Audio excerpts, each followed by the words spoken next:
Okay, since we do have a lot of settling of the soil in our hypertufa containers, I do, before we remix everything, is to mix up some soil. And I have just the regular potting soil, and I add a little bit of vermiculite and then a little bit of the crushed granite. It's called insoluble crushed granite, and that's mixed into here so that I can have a nice porous draining mixture. And this is to keep to add to my pots that are settling a little bit. I've got some that have settled very lot this year, and I'll have to put new things into it. Now this is what I use. This is what I like the best, is the poultry grit.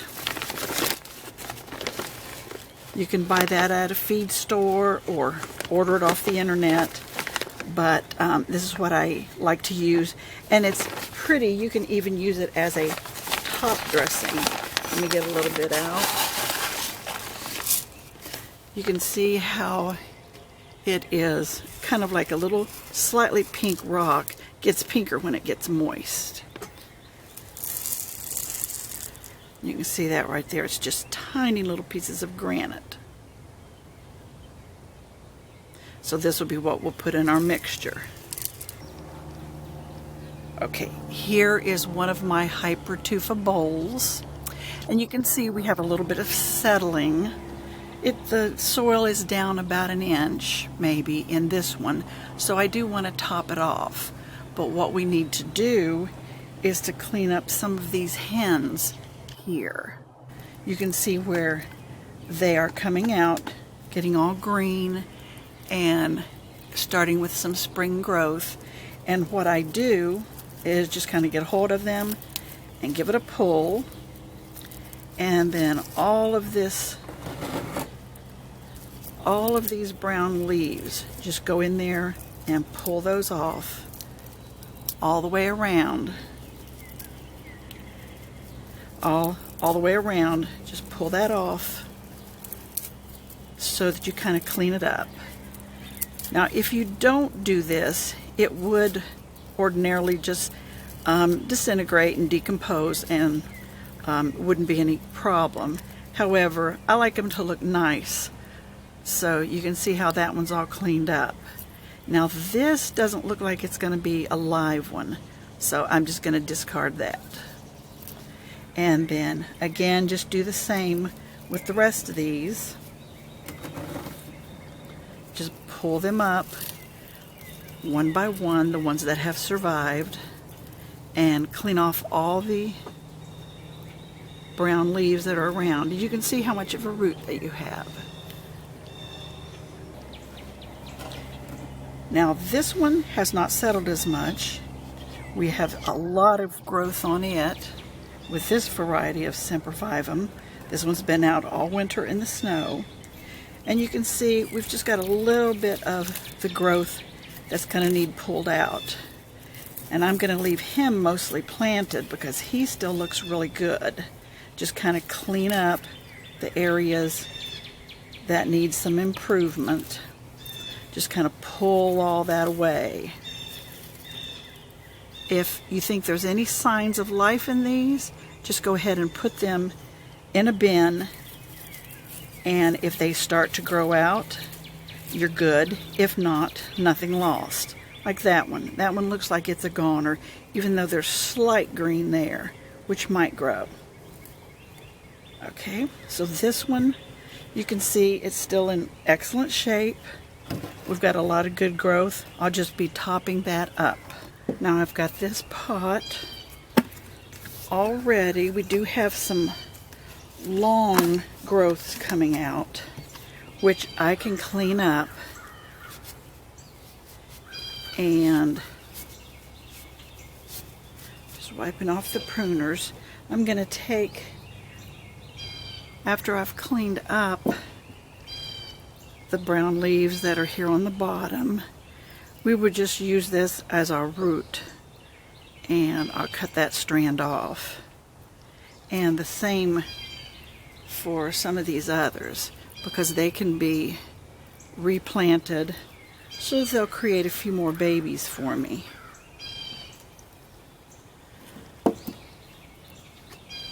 And let's see, I'll take the brown off here, clean him up a little, and then I'm just going to trim him off. Maybe right down there. It's just enough to stick him back down into the ground. And the same with all these other long pieces. And just, you know, clean your pruners every so often to be sure that you don't transmit any kind of a virus or disease or whatever.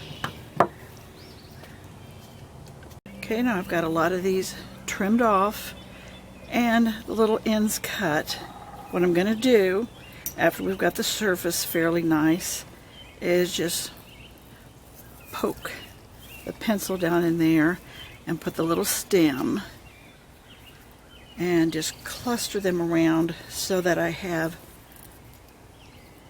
them spread all around the pot so that we can refill it in. Now it will later on go ahead and push out the little stolons again, but we can always revamp it when that occurs. This one, I'm just taking a pencil to make me a spot to poke that in. And you can see how that's going to work. We probably will get a nice big growth like these top ones are. And maybe some of the greener ones. Okay. Now this one, he doesn't really have a stem. He's just what's left. So what I'm going to do here is just go ahead and kind of ream out a spot there and just put him in. Okay, now with my poultry grit,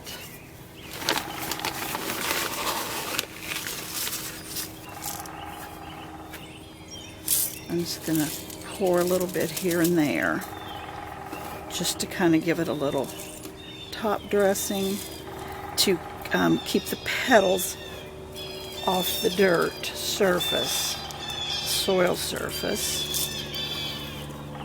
I think we're having a bird attack plus an airplane, but just kind of push them all around.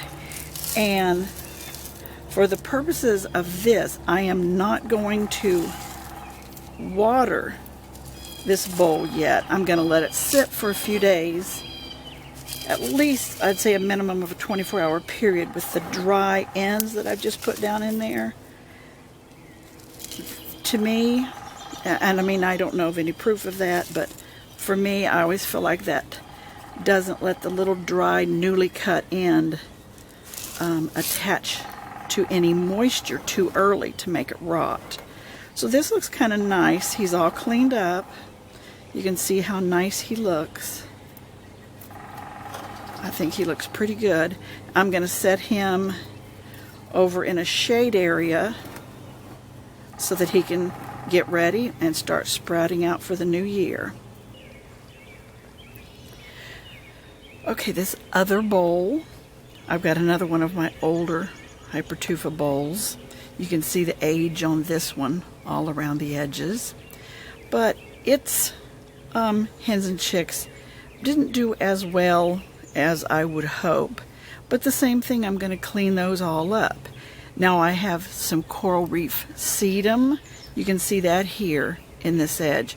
It's doing real well, but that seems to grow very well here in Ohio for me, and if I let it, it will just probably completely coat this particular bowl, because that's probably a piece that I let drop down in there last year.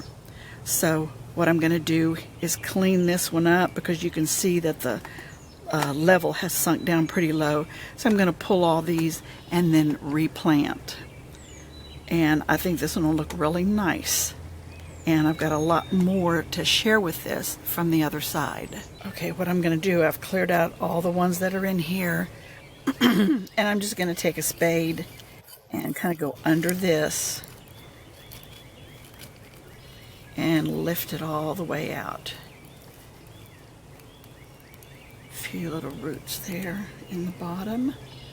But this whole bundle can be set aside until we refill the pot here, because it definitely needs topped off. I've got everything pulled out. What I'm going to do is just kind of fill this up again and make sure his level is pretty high.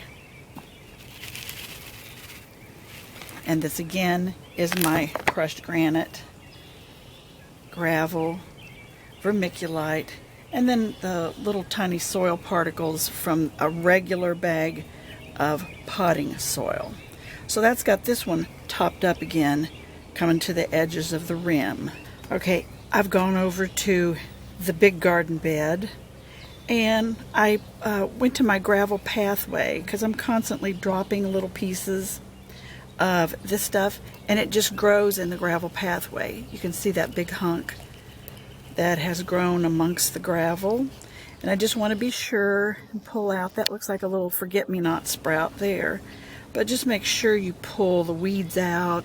Clover, that looks like one of those little hairy bittercrests trying to get started there, but just make sure you pull as much of the weed seeds and weed sprouts as you can. And I'm going to use these to put right down in there. And again, this is coral reef, and this is a little bit of that Hispanicum purple carpet that I can put in there with it. And I'm going to kind of cram all these together to make a nice full pot. Okay, I've got this one all planted up with my strays and little sprouts that have come out of the edge of the pathways. And you can see each of those little spots will start growing again. So this one, we're going to call it basically finished. He's a little big. So I'm just going to put a little of the top dressing granite, and I am done with this one.